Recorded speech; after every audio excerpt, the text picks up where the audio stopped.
you guys talking about these last couple of days here? I mean, how the season went, just catching up, obviously. What school is like for him, I think he's someone I could learn a lot from, honestly. And I think we're pretty good friends, and just catching up, honestly. And also curious, your second half was just explosive in terms of your production. I mean, what do you think was the biggest difference from the first half to the second half? For me, I think it was just time, starting to get more comfortable and confident every single night, obviously with it somewhat being my first year still.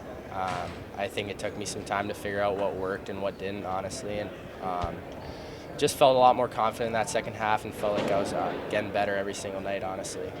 Yeah, I spoke to you in November, and you said you were still sort of recovering with the shoulder. And so, do you feel like that whole off season that you were really getting rehabbing and stuff really helped you late in the season? Yeah, I mean, I think so. I think feeling comfortable with the shoulder, especially, it was a big piece of it for me. But at the same time, it's not easy to step into your first 30 games of junior and do what you expect to do right away. I think there's definitely learning curves, and there was for me. And I mean, it just took some time, and I think it does for everyone, honestly. Some of those things you improved in the second half? I felt my play away from the puck got better as the year went on. I think that was something that my coaches were pretty hard on me about, and just taking more pride in doing the little things really helped me, honestly.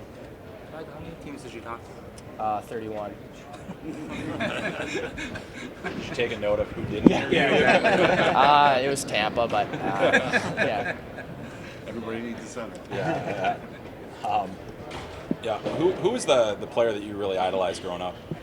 I mean, I would say as a kid, I really liked watching Sidney Crosby. I mean, as a young guy, watching what he was able to do. The moment he stepped into the NHL, he was someone who was really fun to watch. But yeah, I mean, nowadays there's so many guys that are really enjoyable to watch. Everyone talks about Celebrini's focus and intensity. As someone who was around him a lot, though, is there such a thing as, Celebrini unplugged, or what's he like when he's, not super focused on something at the rink? Yeah, I mean, obviously you got to know when to flip the switch, but he's an easygoing guy and someone who's easy to talk to, and just fun to be around, honestly. Looking back 2 years, what went into your decision to go to the OHL and go to Chicago instead?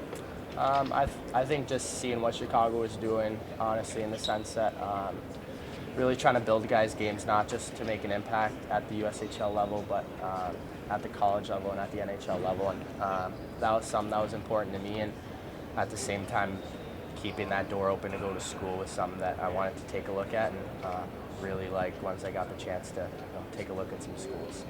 What made you choose Michigan? I think the trust I have in that coaching staff, first of all, and not only that, but what they've done with the guys that have gone through there and how they've developed them. And a lot of those guys have made really big impacts at the NHL level, which is obviously what I want to do. So, yeah. Have you had any talks with the Blackhawks? Yeah, I talked to them this week, and I think it went well.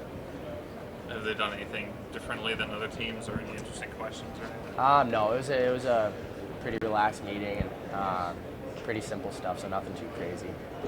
Was there a particularly difficult question you faced in any of your interviews that you're like, wow, it kind of stumped you, or made you really have to think about it? There was, would you rather be a pilot, a sniper, or a medic if you were drafted to the war one, which, I had to think about for a second, but other than that, nothing like too drastically stumping, yeah. That sounds like a trick question. No, that was actually Nashville, but yeah. Also, just curious about what do you think is your best skill? What is your strongest trait? I would say my skating. I think it allows me to do so many things in the game, whether it's challenging defensemen or creating time and space for myself, my teammates. Just something that allows me to be creative and play in a lot of situations in a game.